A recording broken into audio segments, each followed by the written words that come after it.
Okay, we have the world's best rubber stamp book by Angeli. Published, I believe, probably according to this insert here, November 12th, 1992. Fairly early in the kind of the great momentum of the rubber stamp community, industry, etc. I remember Christine coming by a Stamp in the Hand company where I used to work, and I believe I was there on the day she came over. I seem to recall her talking to my boss, Kathy, who was the coordinator for the Carson convention, rubber stamp convention, and I remember her kind of giving her some stamps. I didn't recall that you'll see later on here my Greco-Roman stamps were being used in here, but it was kind of cool to see. Anyways, some early publications on rubber stamping, which were really cool back in those days. Back then you had Rubber Stamp Madness, National Stampographic, maybe one or two other publications, maybe bi-monthly probably, but there weren't too many books, okay? Now, there's another notation in here that she also did the rubber stamp notebook, and I couldn't find any information on that just now looking online, but I was wondering if it was this other book that I had in mind, but I couldn't find a photo of it, so I'm really not sure. But let's look and see what they have here. They have an embossing gun, an X-Acto blade, Marvy brush markers, okay, I still have those right here. In fact, I bet you I can tell you the numbers of those ones. That's the number 10, I think, 20, that's number 2, 5, and 4.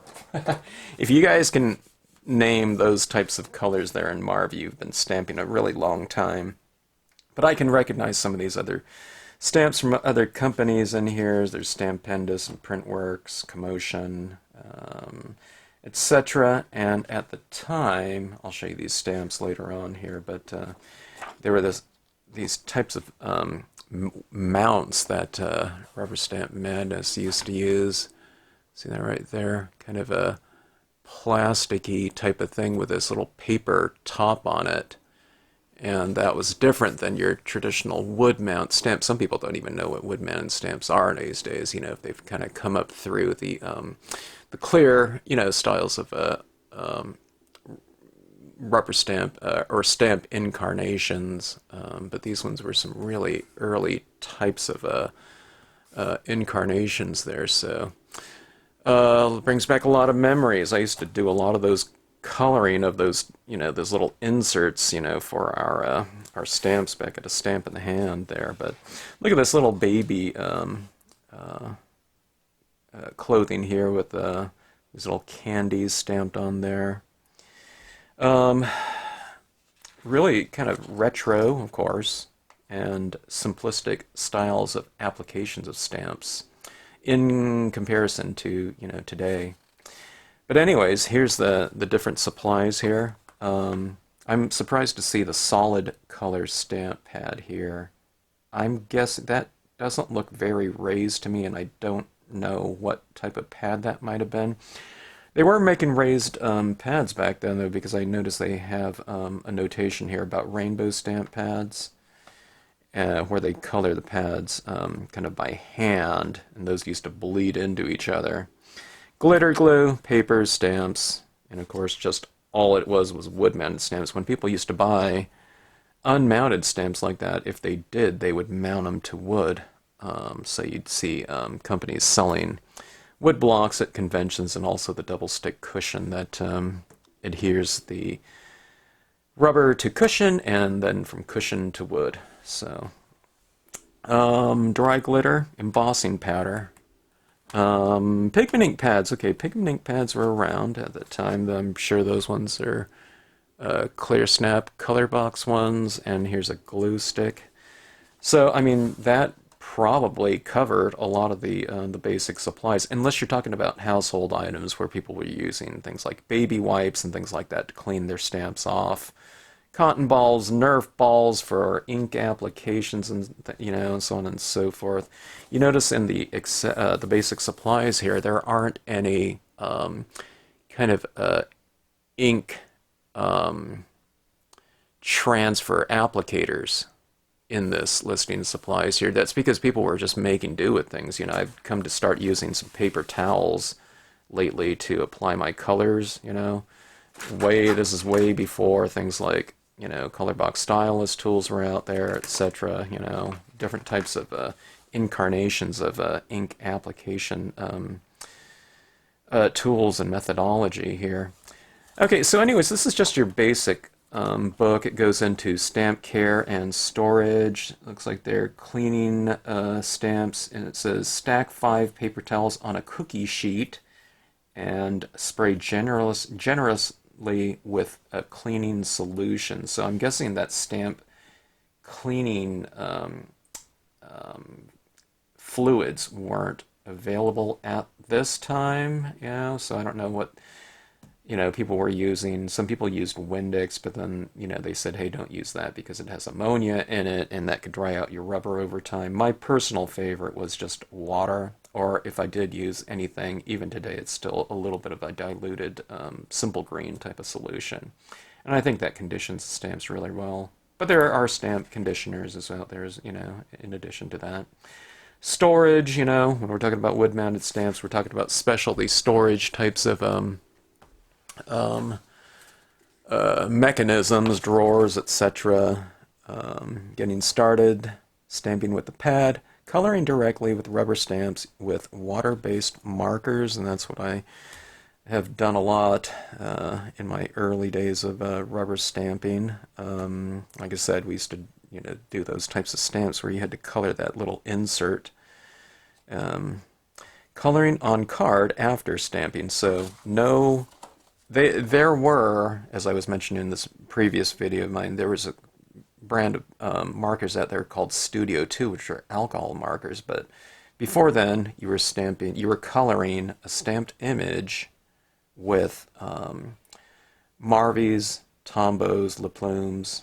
Laplumes are made by Marvy, Uchida, but usually the double-tipped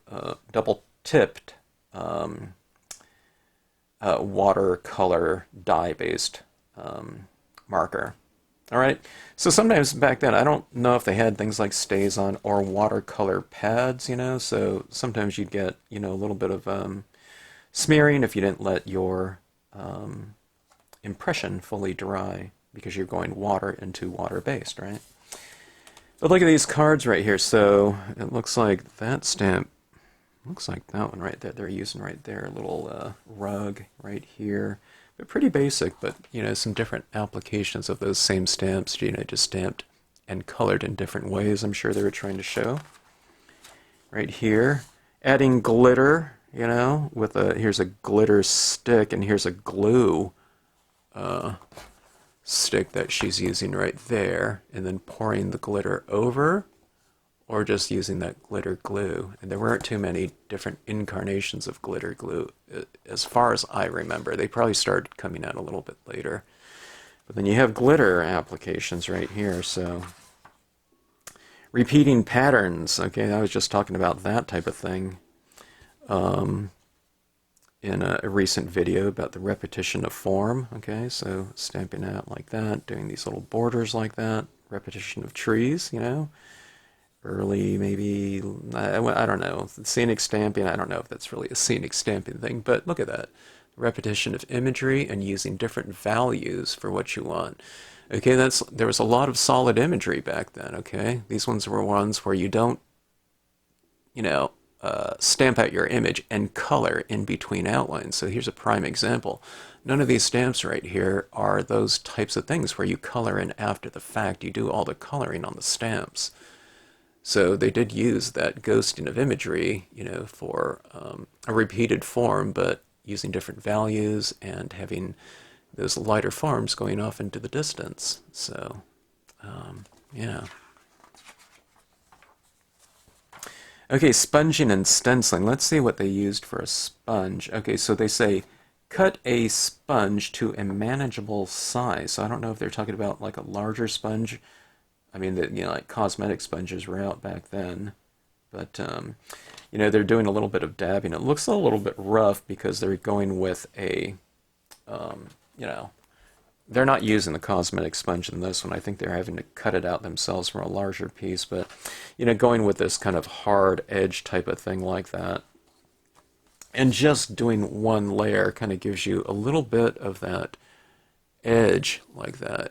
But these are the types of things that were being done, back in the day.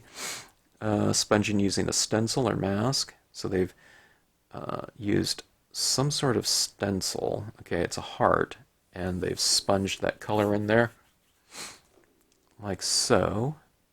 All right. I don't know if they're... this one right here. Oh, this is making a reverse stencil. I don't know if there's an example on this one right here, unless that's the reverse they're talking about. Embossing, the thing that got so many different people into rubber stamping to begin with. All right, this is a cool little spread bringing back memories, but there's all these little things like that. It makes me, just for nostalgia's sake, not for kind of a technique's sake, but I feel like doing some sort of retro application of stamps, and doing one of these real basic things. I think it would be the equivalent of like a scrapbook or just using stickers, to do a layout.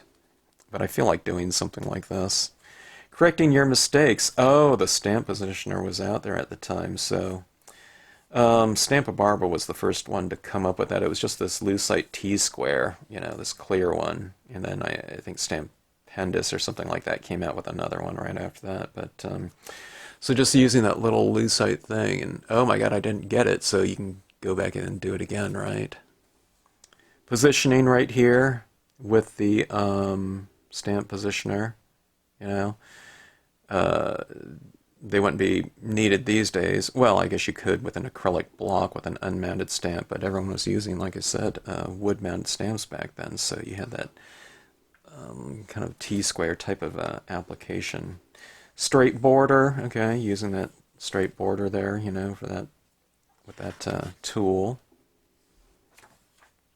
Masking, okay, this is my line of rubber stamps. I released at a Stamp in the Hand company, but I have them now in the Stampscapes line. But look at those stamps like that, but kind of the opposite in terms of masking from nature stamps, where you want everything to overlap. With things like buildings and open designs like this, you don't want them to overlap, so you do have to do some masking. So this is an instance where if I had these stamps and I was using them, and I do have them, but you cut out each mask and you kind of cut them a little bit so that you have a little bit showing through, so you don't get a bunch of gaps. But one of the things that so that you don't have to do completely careful masking and positioning like that, is when I did that, I came up with these little plant-like things like this. So you'd have this kind of like ivy type of things like growing in, so if you get this space in between there, you can just stamp one of those little branches and vines in there. But I don't know, that type of thing makes me feel like doing some of that again. I love doing this on stamping these things onto a paper, glossy paper, whatnot, coloring them in a little bit, and then I liked mounting them on foam core, and then you can do these three-dimensional layouts, where these things are actually popping out. You can have this statue on this pedestal, like in the background, and then these things could be coming out, and things like this stairway right here on this platform, you can actually have like steps. You can do 3 of them where they're coming out in dimensions, so you can actually do like 3-dimensional dioramas. And I did that one time for a display that was going to be in Stamp-A-Barber. They had all these little nooks, but there they are, cutting out all those little masks like that. And then there's just some old clouds of mine that they stamped in the background. But anyways, good to see, and a pretty good example of masking. Layering, doing a lot of layering like that with floral types of things. There's a real fluidness and kind of poetry to that, but she's doing something like I do in my stamping, kind of the background imagery is lighter, and then as you move into the foreground, it gets darker, okay? So, you know, I mean, these are all kind of basic techniques that I'm doing in scenic stamping, but I mean, they've always been done like that.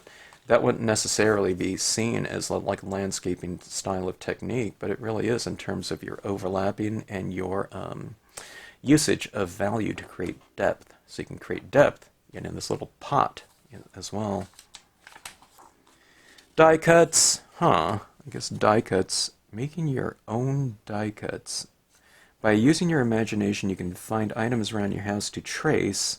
One example is a paintbrush for a paint party invitation. So, I guess taking objects and tracing them and cutting them out. So, store-bought patterns. I was going to say, I don't think there weren't die-cut machines back then. I don't think so.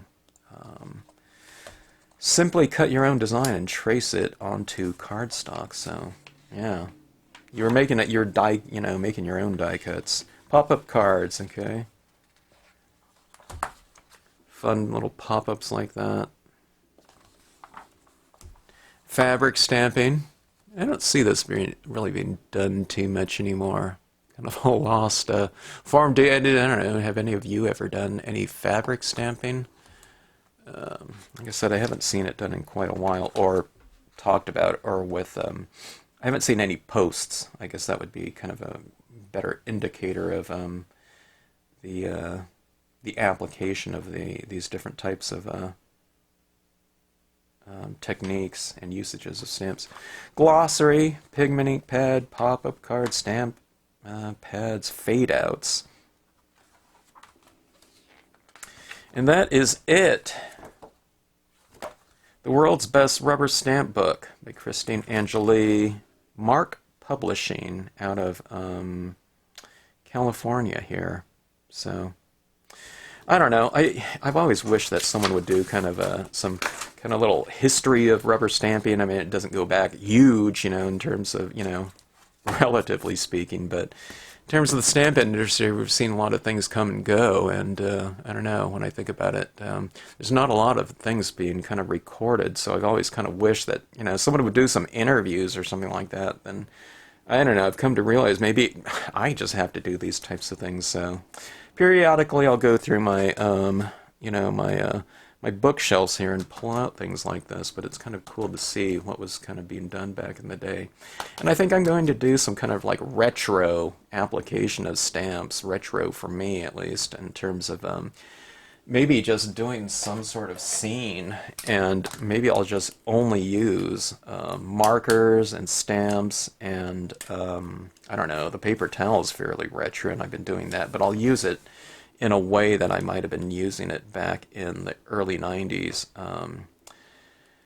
And that's quite different than what I do now. So, and I'll pull up the Tonal Applicator for those that don't know. That's this little tool I came out with. It's a stamp to apply ink to a scene.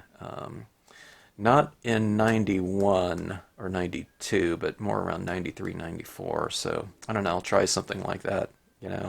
Not for the aesthetics of it, because, things we do now looks, much more complete and whatnot, but it might be fun to do some kind of application like that and see what it would look like after all these years, because I haven't done that type of thing since back then, mid